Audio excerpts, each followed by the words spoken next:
Okay, if we don't have any other questions about the tape, I'll get into the thing that I'm working on that's a little new.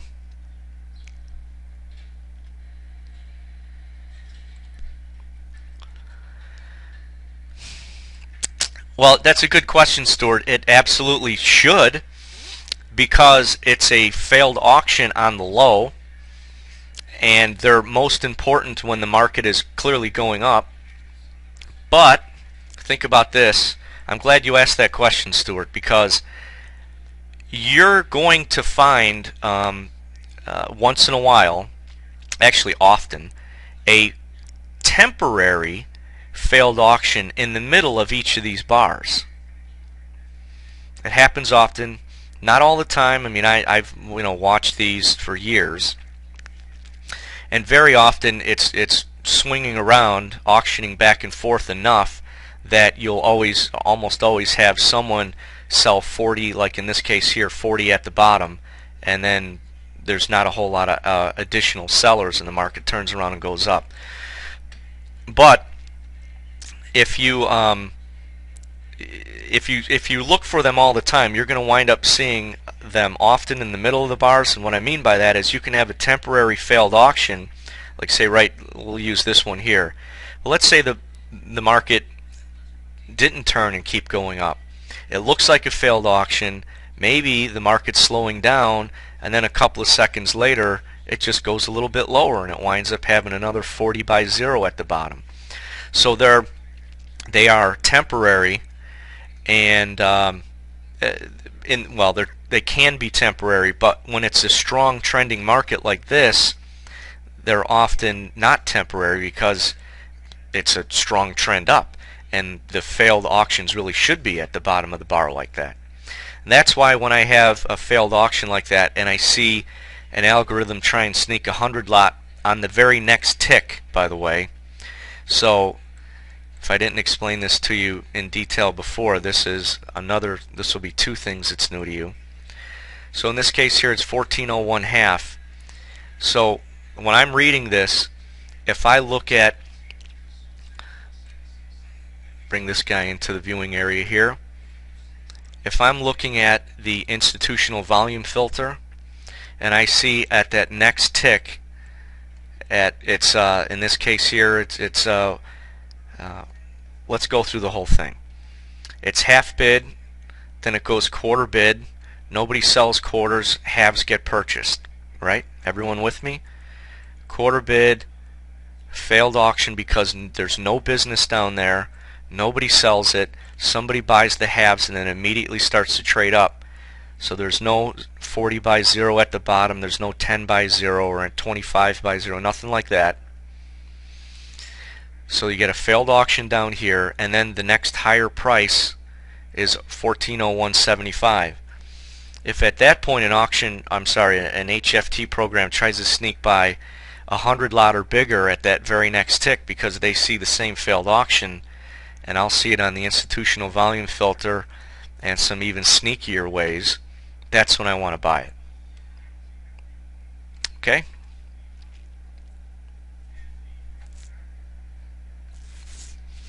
Well, they're talking about the same thing, and what they mean by that is that the business was so low at that price that they're considering that a failed auction. And there's that's okay. That's probably correct to a certain extent. See, 9 by 0, 2 by 0. The point is that they're making is that there is such a low amount of volume down there that that it probably means that the market will make a decent amount of a turn, but it doesn't get less than 0, which is why I use a real failed auction.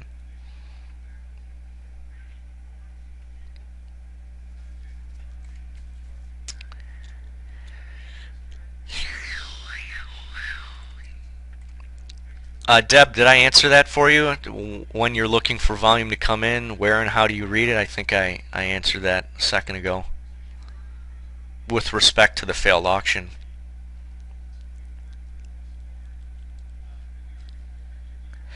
Well, it should be, Stuart.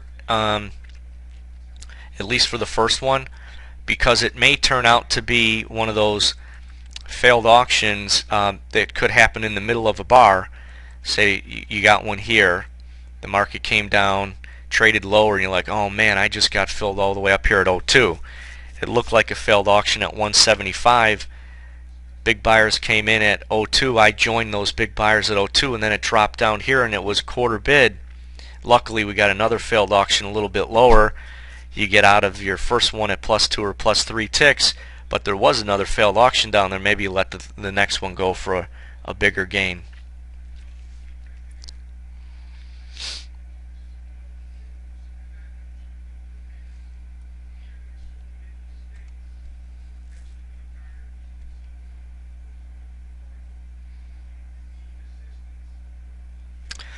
Oh, that's a good question, Deborah. When waiting to place the trade, you watch for volume to come in on the tape, right? It changes so quickly. How do you know what to expect?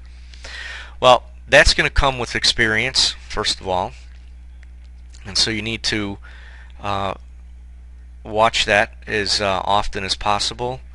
Go over these videos as much as you can, and then look for certain things during the day. The more volume, the better. So what I'm looking for, and I'll move the institutional volume filter off of here for a moment.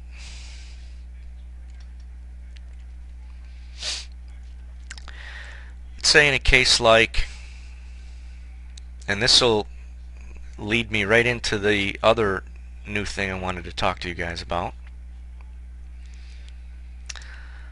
So the market's going up on Friday, and let's say the market is, the bars are blue, the trailing stop is still underneath, and you're looking for a way to get long. There's a couple of ways you can do it. One, you might want to wait until the hull starts to turn up, and then you look for big buyers. So it starts to turn up at 14.26, 27, 28, 29. So let's go back in time here on the tape.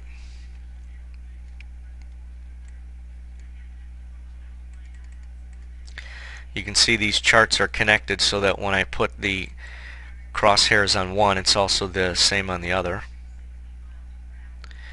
So in a case like this, you would look for some big buying. You can look for, and we've been doing this for a while, Deb.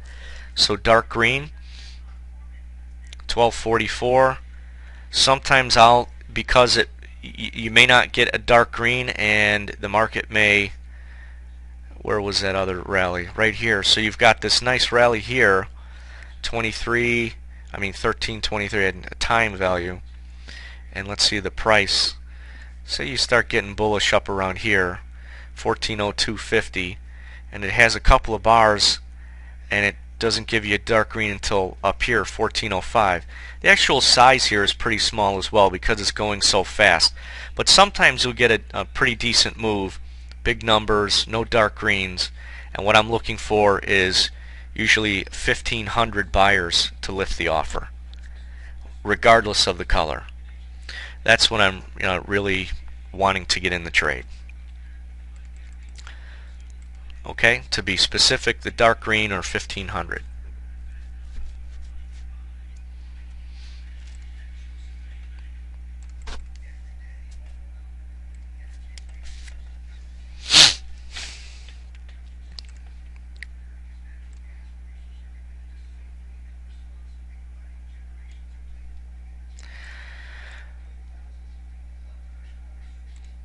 But 2 tapes later it failed. You mean 2 bars later it failed with dark red? Well, that's the market for you.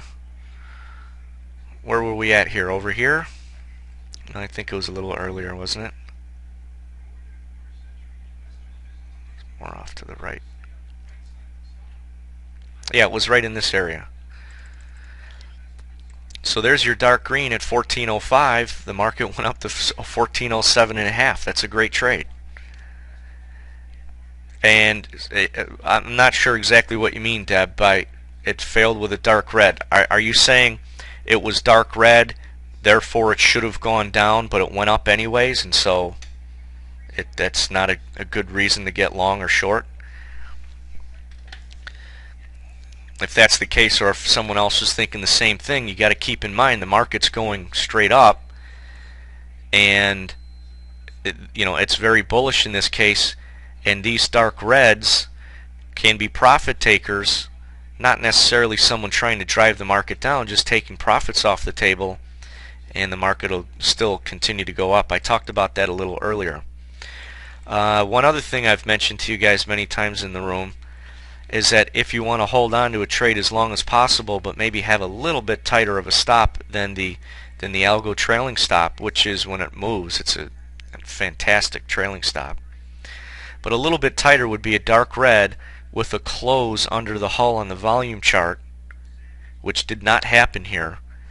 But that would be a case where you might say, all right, I think these sellers are pretty serious this time.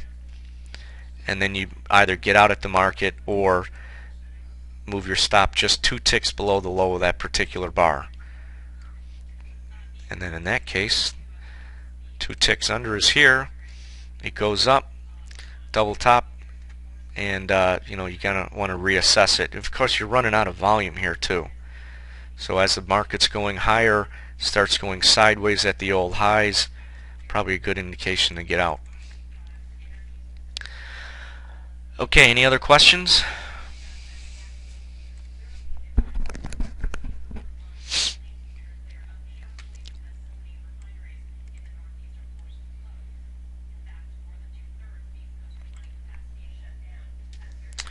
Alright, let's go on to the thing I was talking about with something that's a little new that I'm working on. Most of the time, most of the time, we're looking at the actual individual price cells, C-E-L-L, not sales. So the individual price boxes, right, in each column, which is good. It's important to look at. And we also look at the numbers at the bottom, the net aggressive sellers versus the net aggressive buyers. Let me explain that for 1 second. So if you add up all the aggressive buyers, now remember there's buyers and sellers at every one of these prices over here, but it's the aggressive buyer that's lifting the offer, and then the aggressive sellers hitting the bid over here on the left side of the column. When you add up all of those, you're going to find out in this bar there was 3,236 not more buyers than sellers, because there's a buyer for every seller, but there were 3,236 more very aggressive traders were going to the market, put it that way, and they were going to the market by buying. So 3,236 more aggressive buyers lifting the offer than hitting the bid. Alright, so we have these numbers at the bottom. These numbers at the bottom, again, we look at them. It's very important, but it's not something that we've been using a whole lot in with respect to looking for trade entry. So let's look at that for a second.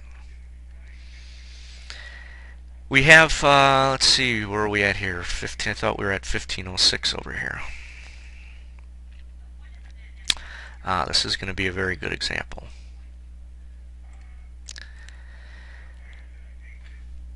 Okay, the algo bars are blue. The trailing stop in this case is up above the market, so maybe this isn't a perfect example. However, let's take a look at this market a little crunch down. Maybe we don't need that underneath there. I'm still working on this, remember, folks. But the market is clearly, it's pretty bullish here, right? And the algorithm traders who have the big money aren't watching our trailing stops. This is just for us. And so when the market has a very large amount of buying that comes in and is trying to turn the market around, maybe we'll have a trade here that doesn't use the trailing stop. But here's the thing. 454 net buyers over net sellers, not that impressive, right? 388, not so much. 166, even worse. 238. Although the market's going up, it's going up on very light aggressive buying at this point. But back here it started off pretty big, didn't it? And so I don't know if you want to write this down, but it's a couple of things here. And I mentioned this I think very briefly during Monday Night Football a few nights ago when I popped in the room for a little bit. If the volume doubles at the bottom of these bars and it's going in the direction of, you know, the colored bars, or the market is going up, that's a very good indication of a buy, provided that the second bar is over 1,000. Of course, the higher the better. So 1,639, and the next bar is 454. Is that double that bar? You know, is it 3,200 and what was that be? 3,278? Not even close. So there's no buy here. But the bars are still blue up here, right? The market is still going up, as I showed you from back here. If you look at a much tighter chart, the market's still going up. So we know that. The bars, the market is falling. Let's also look at the light volume as it's falling. And we have minus 154 here. Now if you're real aggressive here, you've got minus 154 and followed by 1,639. Well, that's clearly far more than double. And so you could have an opportunity to get long right here. But let's say you didn't do that. You're going to wait a little bit more. And you've got 230. Again, you're looking to get long back here, 454. You know, am I going to get it more than 1,000? 388 is a small number. Double that doesn't get you to at least 1,000. So you're looking for at least 1,000. Doesn't come in. 116's got to be at least 1,000. Again, real light aggressive buying here, but they are winning, and the price bars are closing higher. Now you've got huge buyers that come in.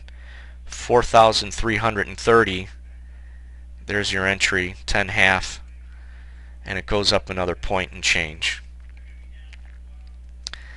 The everything is still bullish.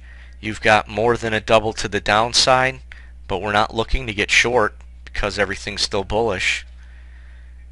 So you would look to be getting long. If this is 2,444, man, it came close but didn't quite make it. Now again, we got to keep in mind the context, everybody.